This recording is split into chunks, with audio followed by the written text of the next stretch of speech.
आप अगर घर खरीदने का फैसला ले रहे हैं तो जानिए कुछ नुकसान और कुछ फ़ायदे के बारे में। तो नमस्कार दोस्तों, पीडी होम चैनल में आपका स्वागत है। आज बहुत ही ज़रूरी जो आपके लिए फ़ायदेमंद हो सकती है, तो क्या फ्लैट लेना सही है, इसके फ़ायदे और नुकसान क्या क्या है, इसके बारे में हम आज चर्चा करने वाले हैं। अगर आप भी घर खरीद रहे हैं या सोच रहे हैं और कन्फ्यूज है कि प्लॉट लें या फ्लैट लें, तो ये जानकारी शायद आपके लिए फ़ायदेमंद हो सकती है।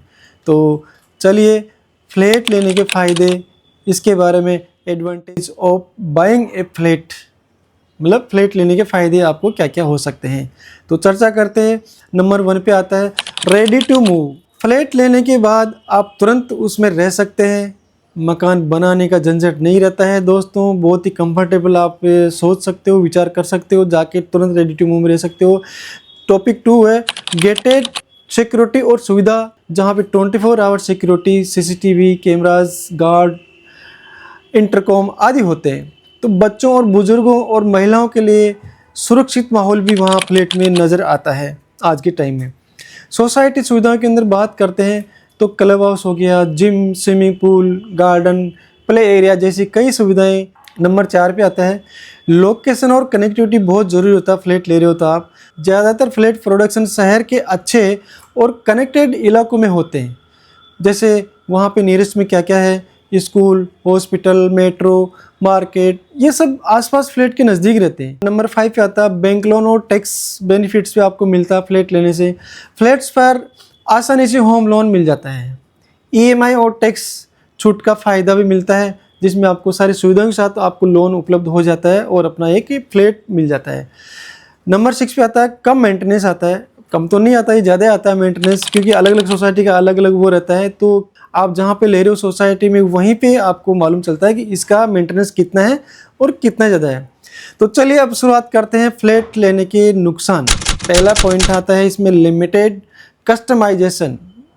तो फ्लैट में आप निर्माण या डिज़ाइन में कोई बदलाव नहीं कर सकते हो दोस्तों, ये सभी को मालूम है कि इसमें कोई डिज़ाइन या बदलाव अपने अकॉर्डिंग नहीं कर सकते अपन। नंबर 2 पे आता है परमानेंट प्रॉपर्टी नहीं है आपकी, ज़मीन आपकी नहीं होती है, सिर्फ अपार्टमेंट का हिस्सा होता है। जो इस फ्लैट में लेते हो उस अपार्टमेंट का एक के हिस्सा होता है। बिल्डिंग पुरानी होती है, जिसमें जर्जर अवस्था होती है, तो आपको रेट भी कम मिलते हैं। हाई गेटेड चार्जेस रहता है, हर महीने सोसाइटी मेंटेनेंस फंड फिलिंग के नाम पर चार्ज देना होता है। बहुत ज़्यादा मेंटेनेंस भी इसमें सोसाइटी के अकॉर्डिंग होता है। पार्किंग और स्पेस की समस्या भी बहुत ज़्यादा रहती है फ्लैट के अंदर। तो इसमें क्या लिमिटेड पार्किंग होती है, जैसे आपके कोई गेस्ट आ रहे हैं तो सेकंड पार्किंग में खड़ी करने में परेशानी आती है, या स्पेस नहीं होता। मतलब कहने का मतलब है कि आपको फ्लैट लेने में पार्किंग की बहुत प्रॉब्लम होती है। इसमें आपको जैसे फ्लैट बेचने में समस्या आती है, क्योंकि जब तक कि बिल्डिंग कमज़ोर हो जाती है, वीक हो जाती है, तो उसके बाद आपको रेट का पता ही है कि गिरता है इसका रेट। तो बिल्डर समय पर पोजीशन नहीं देते हैं या क्वालिटी में समझा करते हैं, वो अलग अलग बिल्डर का अलग अलग वो रहता है।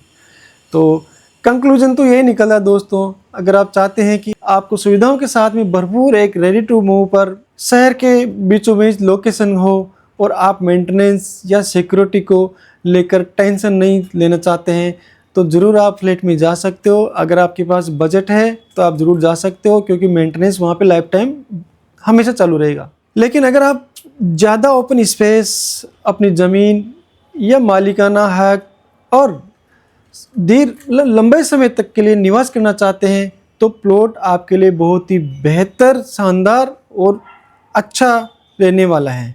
तो हो सकता है ये दी हुई जानकारी आपके लिए फ़ायदेमंद हो, तो दिए गए नंबर पे आप कांटेक्ट ज़रूर करिएगा। तो थैंक यू दोस्तों, नमस्कार, मिलते हैं नेक्स्ट वीडियो के साथ में, तब तक के लिए धन्यवाद।